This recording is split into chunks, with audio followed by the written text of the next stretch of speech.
감자, 김동인 지음. 싸움, 간통, 살인, 도둑, 징역.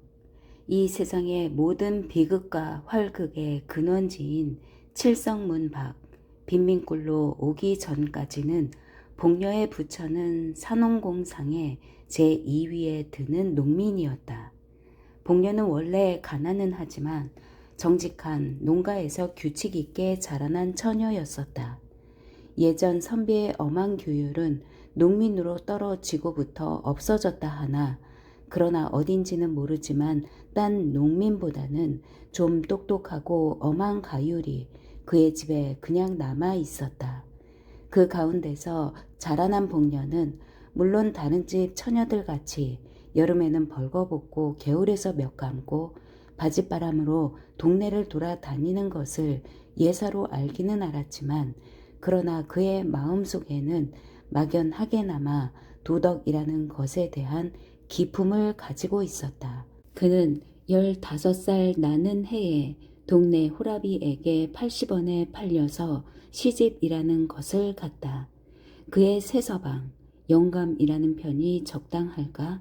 일하는 사람은 그보다 20년이나 위로서 원래 아버지의 시대에는 상당한 농민으로 밭도 면 마지기가 있었으나 그의 대로 내려오면서는 하나 둘 줄기 시작하여서 마지막에 복녀를 산 80원이 그의 마지막 재산이었다. 그는 극도로 게으른 사람이었다.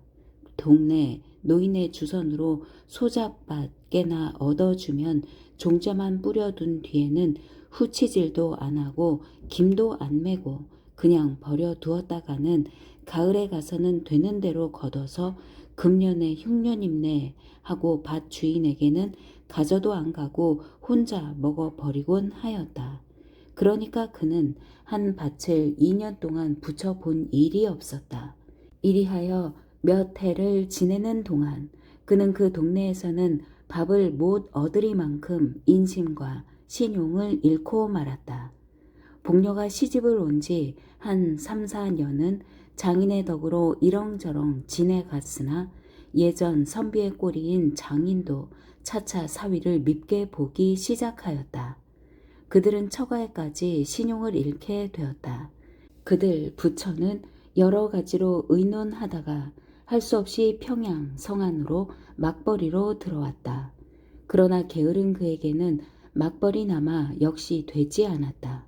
하루 종일 지게를 지고 연광정에 가서 대동강만 내려다보고 있으니 어찌 막벌이인들 될까. 한 서너 달 막벌이를 하다가 그들은 요행 어떤 집 막간살이로 들어가게 되었다. 그러나 그 집에서도 얼마 안 되어 쫓겨나왔다. 복녀는 부지런히 주인집 일을 보았지만 남편의 게으름은 어찌할 수가 없었다. 만날 복녀는 눈에 칼을 세워가지고 남편을 채근하였지만 그의 게으른 버릇은 개를 줄 수는 없었다. 뱃선 좀 치워달라우요. 남 졸음 오는데 님자 치우시관. 내가 치우나요? 20년이나 밥을 처먹고 그걸 못 치워? 에이구 칵 죽구나 말디. 이년 뭘? 이러한 싸움이 그치지 않다가 마침내 그 집에서도 쫓겨나왔다. 이젠 어디로 가나? 그들은 할 수 없이 칠성문 밖 빈민굴로 밀려 나오게 되었다. 칠성문 밖을 한 부락으로 삼고 그곳에 모여있는 모든 사람들의 본업은 거지요, 부업으로는 도둑질과 자기끼리의 몸을 파는 일, 그 밖에 이 세상에 모든 무섭고 더러운 죄악이 있었다. 복녀도 그 본업으로 나섰다. 그러나 19살의 한창 좋은 나이에 여편네에게는 누가 밥인들 잘 줄까? 젊은 거이 거랑지를 왜? 그런 소리를 들을 때마다 그는 여러 가지 말로 남편이 병으로 죽어가거니 어쩌니 핑계는 되었지만 그런 핑계에는 단련된 평양 시민의 동정은 역시 살 수가 없었다. 그들은 이 칠성문 밖에서도 가장 가난한 사람 가운데 드는 편이었다. 그 가운데서 잘 수입되는 사람은 하루에 5리짜리 돈푼으로 1원 7, 80 전에 현금을 쥐고 돌아오는 사람까지 있었다. 극단으로 나가서는 밤에 돈벌이를 나갔던 사람은 그날 밤 40원을 벌어가지고 그 근처에서 담배 장사를 하기 시작한 사람까지 있었다. 복녀는 19살이었다. 얼굴도 그만하면 반반하였다. 그 동네 여인들의 보통 하는 일을 본받아서 그도 돈벌이 좀 잘하는 사람의 집에라도 간간 찾아가면 매일 5, 60 전은 벌 수가 있었지만 선비의 집안에서 자라난 그는 그런 일은 할 수가 없었다. 그들 부처는 역시 가난하게 지냈다. 굶는 일도 흔히 있었다. 기자묘 솔밭에 송충이가 끓었다. 그때 평양루에서는 그 송충이를 잡는데 은혜를 베푸는 뜻으로 칠성문 밖 빈민굴의 여인들을 인부로 쓰게 되었다. 빈민굴 여인들은 모두가 자원을 하였다. 그러나 뽑힌 것은 겨우 50명쯤이었다. 복녀도 그 뽑힌 사람 가운데 한 사람이었다. 복녀는 열심으로 송충이를 잡았다. 소나무에 사다리를 놓고 올라가서는 송충이를 집게로 집어서 약물에 잡아놓고 또 그렇게 하고 그의 통은 잠깐 사이에 차곤 하였다. 하루에 32전씩의 품삯이 그의 손에 들어왔다. 그러나 대엿새 하는 동안에 그는 이상한 현상을 하나 발견하였다. 그것은 다른 것이 아니라 젊은 인부 한 여남은 사람은 언제든 송충이는 안 잡고 아래서 지절거리며 웃고 날뛰기만 하고 있는 것이었다. 뿐만 아니라 그 놀고 있는 인부의 품삯은 일하는 사람의 삭전보다 8전이나 더 많이 내어주는 것이다. 감독은 한 사람뿐이었는데 감독도 여자들이 놀고 있는 것을 묵인할 뿐 아니라 때때로 자기까지 섞여서 놀고 있었다. 어떤 날 송충이를 잡다가 점심때가 되어서 나무에서 내려와서 점심을 먹고 다시 올라가려 할 때에 감독이 그를 찾았다. 복내, 예 복내. 왜 그럽니까? 좀 오너라. 그는 말없이 감독 앞에 갔다. 저 뒤 좀 가보자. 뭐라게요? 글쎄 가야. 가디오 형님. 그는 돌아서면서 부인들 모여있는 대로 고함쳤다. 형님도 값세다. 싫다 얘. 둘이서 재미나게 가는데 내가 무슨 맛에 가갔니? 복녀는 얼굴이 새빨갛게 되면서 감독에게로 돌아섰다. 자 가보자. 감독은 저편으로 갔다. 복녀는 머리를 숙이고 따라갔다. 복내 조카구나. 뒤에서 이런 소리가 들렸다. 복녀의 숙인 얼굴은 더욱 빨갛게 되었다. 그날부터 복녀도 일 안 하고 품삯 많이 받는 인부의 한 사람으로 되었다.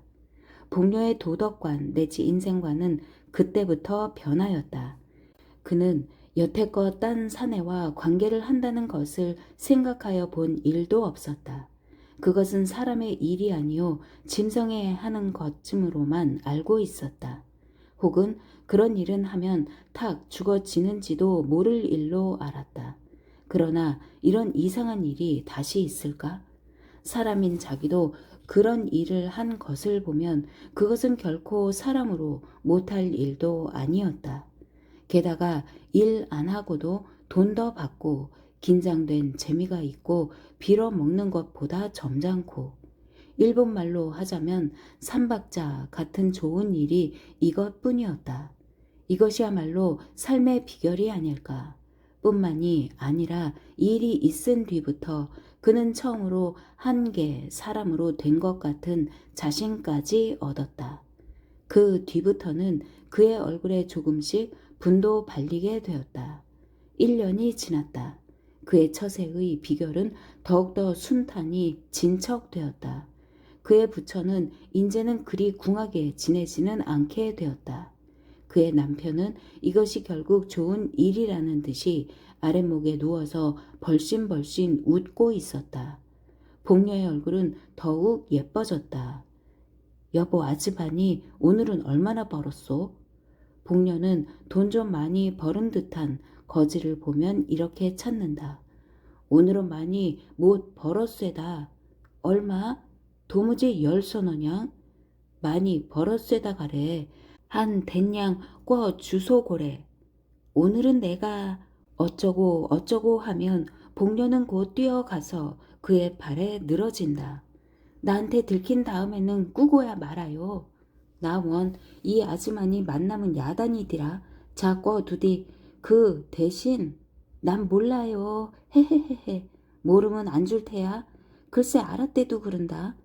그의 성격은 이만큼 진보되었다. 가을이 되었다. 칠성문 밖 빈민굴의 여인들은 가을이 되면 칠성문 밖에 있는 중국인의 채마밭에 감자, 고구마며 배추를 도둑질하러 밤에 바구니를 가지고 간다. 복녀도 감자깨나 도둑질하여 왔다. 어떤 날 밤 그는 고구마를 한 바구니 잘 도둑하여 가지고 이젠 돌아가려고 일어설 때에 그의 뒤에 시커먼 그림자가 서서 그를 꽉 붙들었다.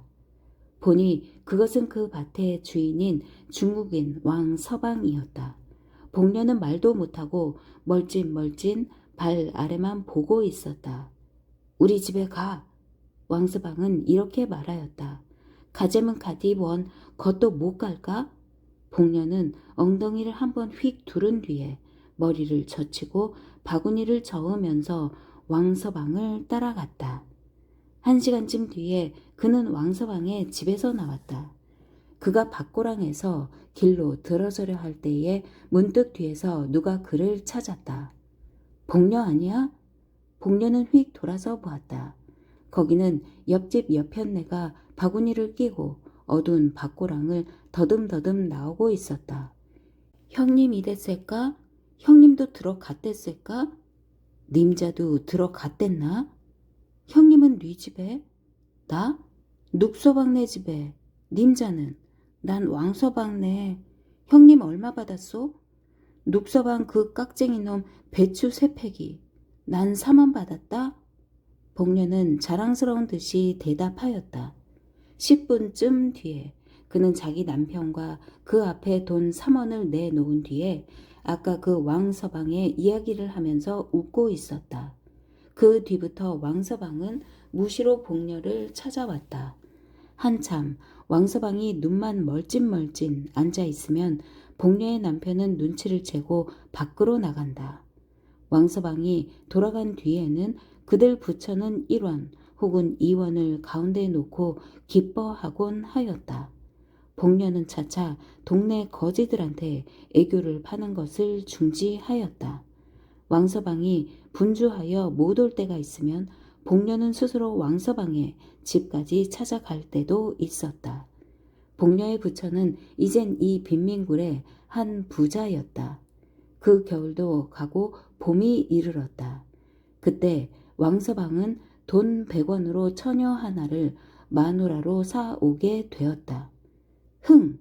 복녀는 다만 코 웃음만 쳤다. 복녀 강짜 하갔구만. 동네 여편네들이 이런 말을 하면 복녀는 흥 하고 코웃음을 웃곤 하였다. 내가 강짜를 해? 그는 늘 힘있게 부인하고 하였다. 그러나 그의 마음에 생기는 검은 그림자는 어찌 할 수가 없었다. 이놈 왕서방 내 두고 보자. 왕서방이 색시를 데려오는 날이 가까워 왔다. 왕서방은 여태껏 자랑하던 기다란 머리를 깎았다.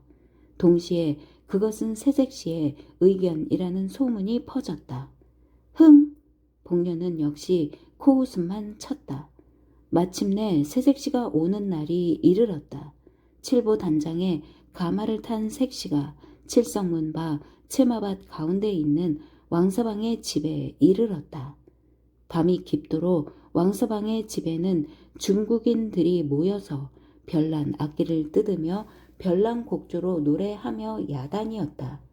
복녀는 집 모퉁이에 숨어 서서 눈에 살기를 띠고 방 안에 동정을 듣고 있었다. 다른 중국인들은 새벽 2시쯤 하여 돌아갔다. 그 돌아가는 것을 보면서 복녀는 왕서방의 집 안에 들어갔다. 복녀의 얼굴에는 분이 하얗게 발려 있었다. 신랑 신부는 놀라서 그를 쳐다보았다. 그것을 무서운 눈으로 흘겨보면서 그는 왕서방에게 가서 팔을 잡고 늘어졌다. 그의 입에서는 이상한 웃음이 흘렀다. 자, 우리 집으로 가요. 왕서방은 아무 말도 못하였다. 눈만 정처 없이 두룩두룩 하였다. 복녀는 다시 한번 왕서방을 흔들었다. 자, 어서. 우리 오늘은 일이 있어 못 가. 이른 밤중에 무슨 일? 그래도 우리 일이. 복녀의 입에 여태껏 떠돌던 이상한 웃음은 문득 없어졌다. 이까짓 것? 그는 발을 들어서 치장한 신부의 머리를 찼다. 자, 가자우, 가자우. 왕서방은 와들와들 떨었다. 왕서방은 복녀의 손을 뿌리쳤다. 복녀는 쓰러졌다. 그러나 곧 일어섰다. 그가 다시 일어설 때는 그의 손에 얼른 얼른 하는 낫이 한 자루 들려 있었다. 이 되놈 죽어라. 이놈 나 때렸디? 이놈아, 아이고 사람 죽이누나. 그는 목을 놓고 쳐 울면서 낫을 휘둘렀다. 칠성문 밖 외딴 밭 가운데 홀로 서 있는 왕서방의 집에서는 일장의 활극이 일어났다. 그러나 그 활극도 곧 잠잠하게 되었다. 복녀의 손에 들려 있던 낫은 어느덧 왕서방의 손으로 넘어가고 복녀는 목으로 피를 쏟으며 그 자리에 고꾸라져 있었다. 복녀의 송장은 사흘이 지나도록 무덤으로 못 갔다. 왕서방은 몇 번을 복녀의 남편을 찾아갔다. 복녀의 남편도 때때로 왕서방을 찾아갔다. 둘의 사이에는 무슨 교섭하는 일이 있었다. 사흘이 지났다. 밤중 복녀의 시체는 왕서방의 집에서 남편의 집으로 옮겨졌다. 그리고 시체에는 세 사람이 둘러 앉았다. 한 사람은 복녀의 남편, 한 사람은 왕서방, 또 한 사람은 어떤 한방 의사. 왕서방은 말없이 돈 주머니를 꺼내어 10원짜리 지폐 석 장을 복녀의 남편에게 주었다. 한방 의사의 손에도 10원짜리 2장이 갔다. 이튿날 복녀는 뇌일혈로 죽었다는 한방 의의 진단으로 공동 묘지로 실려갔다.